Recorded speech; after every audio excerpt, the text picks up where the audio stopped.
Bonjour à tous, de retour sur Énergie Corse et à Goursiga TV. Et aujourd'hui, nous avons le plaisir de recevoir Tony Viacara pour parler d'un événement unique et passionnant qui aura lieu à Bastia, la 43e édition du championnat de France de photos et vidéos sous-marines, organisé par le club Marine Diving Center et géré par Marine Viacara. Cet événement va rassembler bien tout simplement les meilleurs photographes et vidéastes de la Fédération française d'études et de sports sous-marins. Du 26 au 30 juin, ces talents vont capturer la beauté du monde sous-marin en Corse. Et pour nous en parler, Tony Viacara, compétiteur de l'événement, est avec nous. Bonjour Tony. Bonjour. C'est un véritable plaisir de vous accueillir en plateau aujourd'hui. Alors, est-ce que vous pouvez nous présenter, j'ai envie de dire, ce championnat de France de photos vidéo sous-marine et surtout ce qu'il représente pour la ville de Bastia? Alors, pour faire un petit peu une présentation large, donc c'est la première année que cet événement est fait dans la ville de Bastia. Donc, on est très très fiers de pouvoir l'accueillir et de l'organiser justement déjà au niveau de l'animation du Vieux-Port et du Quai des Martyrs. Et en même temps d'accueillir tous ces compétiteurs qui sont des photographes passionnés comme moi et de les accueillir chez nous à Bastia et de faire découvrir le monde sous-marin à la population bastiaise ainsi qu'aux touristes qui seront de passage à ce moment-là. Quels sont les critères justement de participation pour les photographes et vidéastes? Comment est-ce qu'ils sont recrutés et on dit OK, on va pouvoir participer à cette compétition? Déjà, il faut que tous les compétiteurs soient affiliés à la Fédération française des sports sous-marins et ensuite qu'ils soient passionnés et qu'ils soient photographes. Et à partir de là, ils peuvent s'inscrire, je dirais, à ce championnat-là. À savoir que c'est la première année on a ouvert 30 inscriptions photos. Et en 5 jours, ça a été complet parce que nous avons eu beaucoup d'aide au niveau de la ville, il faut souligner aussi que le parc marin de Corse sont nos partenaires et notre parrain. Et ça a permis justement d'ouvrir à un large public et un large photographe de pouvoir venir chez nous. Alors là, je vais partir plutôt sur le côté des sites de plongée justement pour la compétition.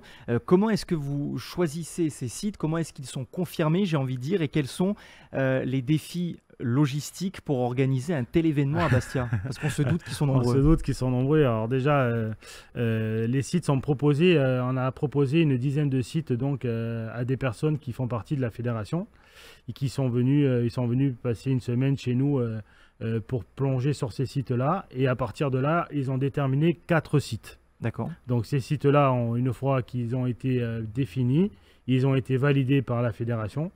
Et les thèmes ont été choisis justement par rapport aux sites qui étaient choisis, à savoir qu'il y a quand même 3 sites qui sont dans l'aire marine protégée du Cap Corse. Et donc dans ces différents sites qui ont été proposés, le choix s'est porté cette année vers Bastia. Qu'est-ce qui a fait que le choix a tranché, j'ai envie de dire? Alors, c'est vrai que ça n'a pas été évident parce que les gens pensent qu'à Bastia, il n'y a pas beaucoup de choses à voir. Mais par contre, quand on leur a montré, ils ont été vachement surpris parce qu'on a quand même des fonds marins qui sont quand même riches. On a à toute profondeur, hein, même au-delà du championnat, on a quand même pas mal d'épaves. On a quand même des sites à Gorgone. On a quand même des sites où on peut faire de la macro. Enfin, il y a de l'ambiance. À vrai dire, on a beaucoup de choses donc, à proposer et le choix a été très difficile pour eux surtout parce qu'ils ne s'attendaient pas justement à avoir autant de belles choses tout près de Bastia, tout près du bord de chez nous. J'en profite pour rebondir. Tony, vous êtes un vrai professionnel dans ce milieu. On en a discuté la dernière fois dans mon bureau. Vous avez plongé un petit peu partout dans le monde et tout en restant objectif et sans parler de nos origines et sans parler de notre amour bien sûr qu'on porte pour notre île, est-ce qu'on peut le dire? La Corse offre réellement quelque chose de particulier en termes de plongée et de ce qu'on pourrait voir ailleurs? Alors, justement, le fait de pouvoir plonger un petit peu partout dans le monde, c'est ce qui me permet de voir beaucoup de choses.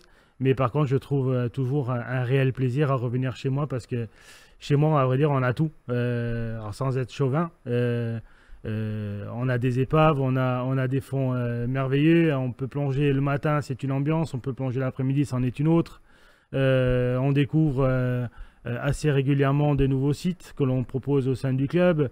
Et rien que ça, ça permet justement de comprendre l'importance des fonds marins que l'on a autour de la Corse et de les protéger surtout de faire passer ce message justement à travers ce championnat et à travers les photos qui seront présentées par tous ces compétiteurs. Alors j'aimerais qu'on parle à présent de la charte pour des images subaquatiques responsables.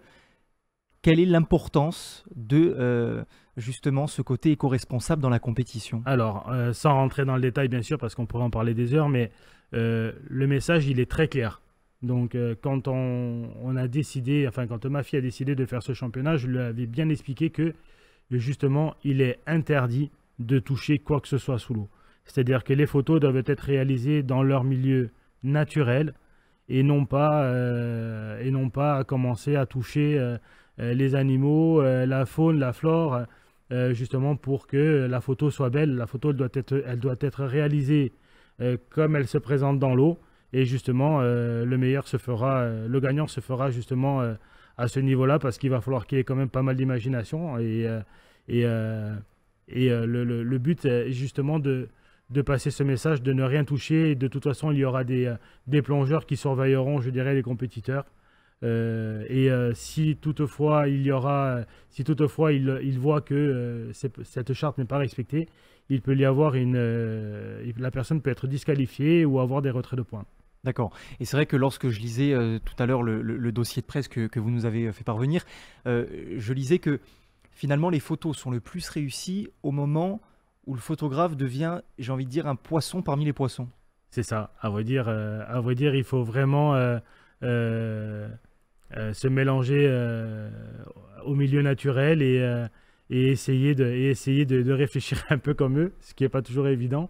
Mais voilà, donc le but justement est de réaliser la meilleure photo, de la réaliser chacun à sa façon et au-delà de la compétition, c'est un super moment de retrouver tous les compétiteurs. Alors, vous l'avez dit, réaliser la meilleure photo, mais quels sont réellement les critères de jugement pour les photographies et les vidéos? Alors, pour les photographies, les critères sont déjà, c'est l'impact de la photo. L'impact, je dirais, au premier regard, voir si cette photo-là va être bien ou pas bien, si elle va attirer le regard ou pas. Et ensuite, bien sûr, il y aura des critères techniques, l'ouverture, la vitesse, les ISO, le cadrage, toutes ces choses-là qui seront, elles, par contre, jugées par un jury de professionnels. Dernière question, Tony, comment les spectateurs peuvent suivre ce championnat et soutenir les nombreux participants? Alors, bien évidemment, il y aura une grande scène sur le quai des Martyrs, auquel on vous retrouvera aussi. Et donc, il y aura un grand écran où les photos seront diffusées le samedi lors des récompenses, on va dire. Et toutes ces photos-là seront visuellement faites sur ce grand écran-là. Et ensuite, au niveau de la communication, elles seront aussi sur tous les livres de plongée, je dirais, classiques, que ce soit Plongée Magazine, Subaqua, etc. Et puis voilà. Un dernier petit mot, peut-être que vous voulez rajouter quelque chose d'important, que vous voulez vraiment mettre en avant? En avant, au-delà, je dirais, de la compétition, qui sera quand même importante, puisqu'on va quand même élire un champion de France. Donc, mis à part la pression que l'on a, parce que bon, on n'est pas beaucoup de Corses à participer, et c'est bien dommage. Au-delà de la compétition, justement, c'est vraiment une rencontre avec tous les passionnés de la photo, qu'ils soient champions, pas champions, amateurs ou pas. Et on veut réaliser une grande fête sur le vieux port de Bastia.